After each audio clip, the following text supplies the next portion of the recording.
In old age, learn to be unbothered. Never answer these questions. Now, I didn't come to that understanding quickly, and I certainly didn't learn it from books or lectures. I learned it the slow way, the way most of us do, through years of saying too much, explaining too much, and caring too much about things that in the end never truly deserved my energy. When you're young, you believe every question deserves an answer. You think silence is weakness, that you must defend your choices, justify your life, and prove your worth to anyone who asks. But as the years pass, something changes. You begin to notice that not every question is asked with kindness, and not every curiosity deserves your honesty.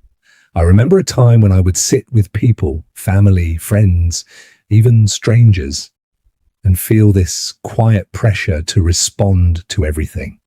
They would ask about my work, my finances, my decisions, my regrets. Some questions sounded polite on the surface, but underneath there was judgment, comparison, or even a subtle kind of control. Back then I thought being open was the same as being good. I thought answering everything made me respectable, but what it actually did was drain me. It left me tired, irritated, and sometimes even ashamed, not because I had done anything wrong, but because I had allowed others to define the conversation. As you grow older, you begin to see patterns. You notice that certain questions come again and again, no matter who you're talking to.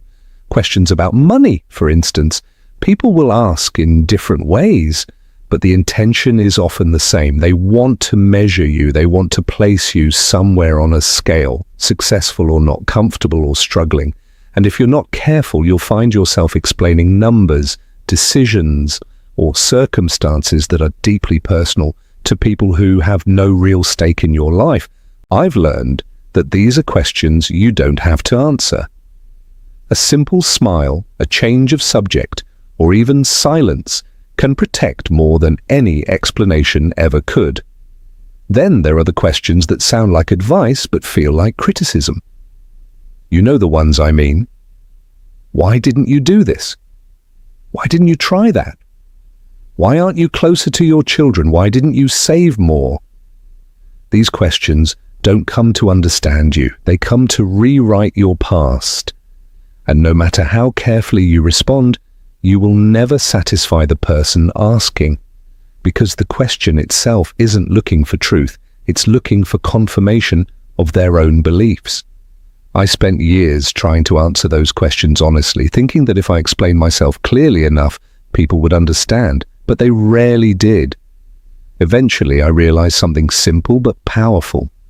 You are not obligated to defend a life that you have already lived. There was a moment not too long ago when someone asked me what I considered to be one of those unnecessary questions. They looked at me and said, "Oh, do you have any regrets?" It sounds harmless, doesn't it? Almost philosophical. But I could feel the weight behind it, the expectation that I would open up, revisit old wounds, and offer something meaningful for their curiosity. And for the first time, I didn't answer the way I used to. I simply said, "I've lived my life the best way I knew how," and left it at that. No long explanation, no emotional unpacking, just a boundary. And you know what? The conversation moved on. The world didn't stop. And I felt lighter. That's when it really became clear to me, peace in old age is not about controlling the world around you. It's about controlling your responses. You begin to understand that attention is a kind of currency. Every time you engage, every time you explain, every time you defend, you are spending something valuable. And at this stage in life, you start to ask yourself a very simple question. Is this worth it? Most of the time, the answer is no. There are also those questions that try to pull you into comparison. People will talk about others your age, what they've achieved, where they've traveled, how they live, and then turn to you with a look that quietly asks, "What about you?" It's subtle, but it's there. And if you're not grounded, it can stir something inside you, maybe doubt, maybe defensiveness. But here's what I've learned. Comparison is a young person's game. By the time you reach this stage of life, you've already walked your path. It may not look like someone else's, but it was never supposed to. So when those questions come, you don't need to compete. You don't need to explain why your journey looks the way it does. You simply accept it. And more importantly, you protect it. Another kind of question I've learned to avoid answering is the one that tries to pull you into conflict. It might start as gossip or a casual remark about someone else, and then suddenly you're being asked for your opinion. What do you think about them? Do you agree with what they did? And these questions can seem harmless, but they often lead to unnecessary tension. In my younger years, I would engage. I would share my thoughts, thinking I was contributing to the conversation. But more often than not, it created complications, misunderstandings, hurt feelings, or words that traveled further than I intended. Now, I choose differently. I've learned that not every opinion needs to be spoken, and not every discussion needs my voice. What surprises many people is that being unbothered doesn't mean being cold or indifferent. It doesn't mean you stop caring about people or the world. It means you become more selective. You care more deeply, but about fewer things. You invest your energy where it truly matters: your health, your peace of mind, the people who respect you, and the moments that bring you quiet joy. Everything else becomes background noise. I've also noticed that when you stop answering certain questions, something interesting happens. People begin to adjust. They may not realize it consciously, but they sense your boundaries.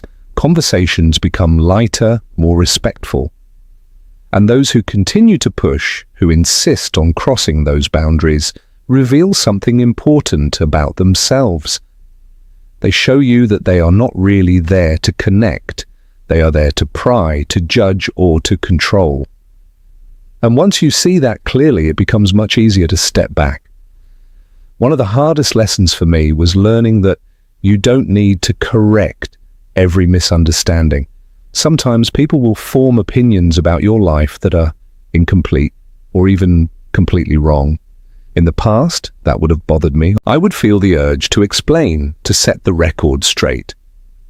But over time, I realized that clarity is not always worth the cost. You can spend hours, even days, trying to fix someone else's perception and still not succeed. Meanwhile, your own peace slips away. So now I let people think what they want, not because I agree with them, but because I no longer need their agreement to feel secure in who I am. And perhaps the most important thing I've come to understand is this: silence is not emptiness. It is strength. It is a decision. When you choose not to answer a question that doesn't serve you, you are not avoiding life. You are shaping it. You are deciding what deserves your time, your words, and your energy. And that, in many ways, is the quiet freedom that comes with age. And that quiet freedom, it changes the way you move through the world. You stop reacting to every little thing and you begin to observe more. You listen, but you don't absorb everything. You hear people speak, but you no longer feel the need to carry their opinions home with you.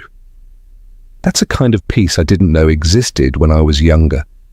Back then, everything felt personal. Every question felt like it demanded something from me. Now I see it differently. Many questions are not really about you at all. They come from other people's fears, their insecurities, their way of trying to make sense of life. And once you understand that, you stop taking them so seriously. There's another type of question that often appears as you grow older, and it's the kind that tries to reduce your life to a single story. People may ask, "What was your biggest achievement?" or "What are you most proud of?" It sounds like a compliment, but it can also feel like they're asking you to summarize decades of living into one neat answer. I used to struggle with that. I would search my memory trying to find something impressive enough to say. But over time, I realized that a life cannot be reduced like that. It's not one achievement, one moment, or one decision. It's 1,000 small choices, quiet sacrifices, and lessons learned in ways no one else can fully see. So now when those questions come, I don't rush to answer them in the way people expect. Sometimes I simply smile and say, I'm grateful for the life I've lived. And that's enough. You will also encounter questions about your future, even at this stage of life. People will ask what you plan to do next, what your goals are, what you're working toward. And there's nothing wrong with those questions, but sometimes they carry an assumption that your value depends on constant movement, constant productivity. I used to feel that pressure too, as if I had to keep proving that I was still useful, still progressing, still chasing something. But I've come to see that there is great value in simply being, in enjoying a quiet morning, in taking a slow walk, in sitting with your thoughts without feeling the need to turn them into something productive. So when those questions come, I answer them on my own terms, or sometimes I don't answer them at all, because not every season of life is meant for striving. Some are meant for understanding, for appreciating, for finally resting in who you are. And then there are the deeply personal questions about family, about relationships, about people who may no longer be in your life. These can be the most difficult because they touch on things that still carry emotion, even after many years. People may ask why you don't see someone anymore, or what happened between you and a loved one. They may be curious, or they may simply be filling silence. But not every story needs to be told. Not every wound needs to be reopened for the sake of conversation. I've learned that it's okay to protect those parts of your life. You can acknowledge the question without giving away the details. You can honor your past without exposing it. What I've come to appreciate most is how much lighter life feels when you stop engaging with what doesn't matter. It's not that the world becomes quieter. It's that your mind does. You stop replaying conversations, stop worrying about what you should have said, stop carrying the weight of other people's expectations. And in that space, something beautiful happens. You begin to hear yourself more clearly. You begin to trust your own judgment, your own rhythm, your own way of living. Some people may misunderstand this change. They may think you've become distant or uninterested or even difficult. But the truth is, you've simply become more honest about where your energy goes. You're no longer trying to please everyone. You're no longer performing for approval. And that can be uncomfortable for those who are used to having access to you in a certain way. But that discomfort is not yours to fix.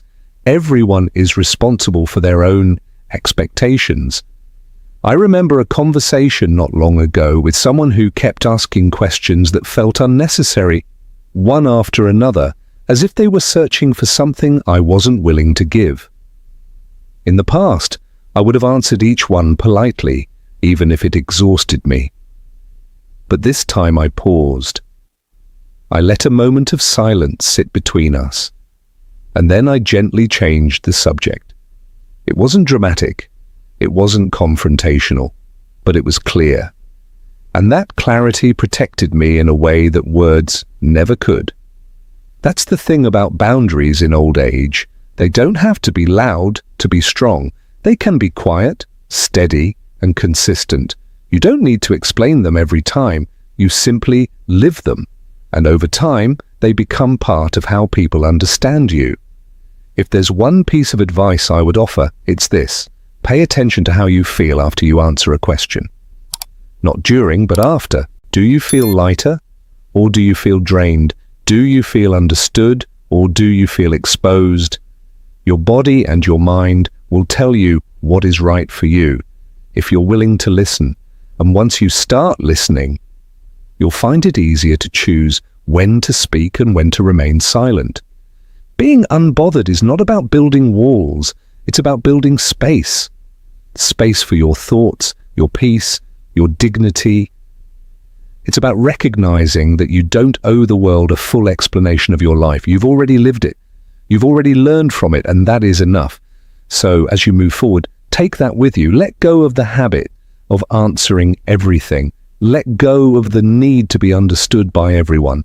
Choose your words carefully, and don't be afraid to choose silence when it serves you better. Because in the end, the questions you don't answer will often protect you more than the answers you give. Thank you for spending this time with me. I truly appreciate you being here, listening, reflecting, and sharing this quiet moment together. Take care of yourself, and I'll see you again soon.